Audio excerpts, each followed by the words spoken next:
பெங்களூருவிலிருந்து கடத்தப்பட்ட குழந்தையை களியக்காவிளை போலீசார் சோதனையின் போது மீட்டுள்ளனர். கேரள மாநிலம் திருவனந்தபுரம் காட்டாக்கடை பகுதியைச் சேர்ந்த ஜோசப் ஜான் என்பவர் தனது மனைவி எஸ்தருடன் 2 குழந்தைகளோடு தமிழக கேரள எல்லை சோதனைச் சாவடியை தாண்டி களியக்காவிளை வந்தார்.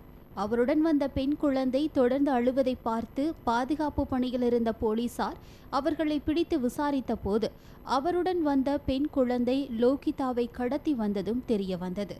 அதனைத் தொடர்ந்து அந்த தம்பதியுடன் இருந்த 6 வயது ஆண் குழந்தையிடம் போலீசார் விசாரணை நடத்திய போது கடந்த 25 தினங்களுக்கு முன்பு பெங்களூரு மெஜஸ்டிக் பகுதியில் இருந்து குழந்தைக்கு ஐஸ்கிரீம் வாங்கி கொடுத்து அந்த குழந்தையை கடத்தி வந்ததாக அந்த குழந்தை தெரிவித்துள்ளது. தொடர்ந்து அவர்களை களியக்காவிளை காவல் நிலையத்தில் வைத்து விசாரணை நடத்தி வருகின்றனர்.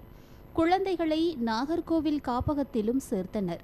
அந்த ஆண் குழந்தையும் அவர்களது குழந்தை என்று அந்த தம்பதி தெரிவித்து வருகின்றனர்.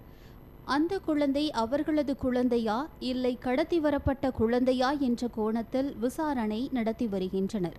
மேலும் பல கடத்தல் கும்பலுடன் இவர்களுக்கு தொடர்பு உள்ளதா என்று பல கோணங்களிலும் விசாரணை நடத்தி வருகின்றனர்.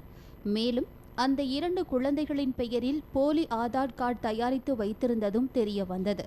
இதனிடையே கர்நாடகாவிலிருந்து காணாமல் போன குழந்தையின் தாயார் குழந்தையை காணவில்லை என்று குழந்தையின் போட்டோவுடன் காவல்துறை வெளியிட்ட வீடியோ வெளியாகியுள்ளது.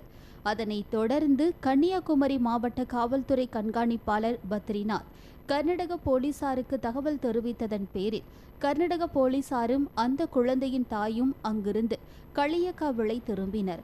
இதனிடையே தக்கலை சரக டிஎஸ்பி ராமச்சந்திரன் தலைமையில் இந்த கடத்தல் சம்பவம் குறித்து விசாரணையை துரிதப்படுத்தியுள்ளனர்.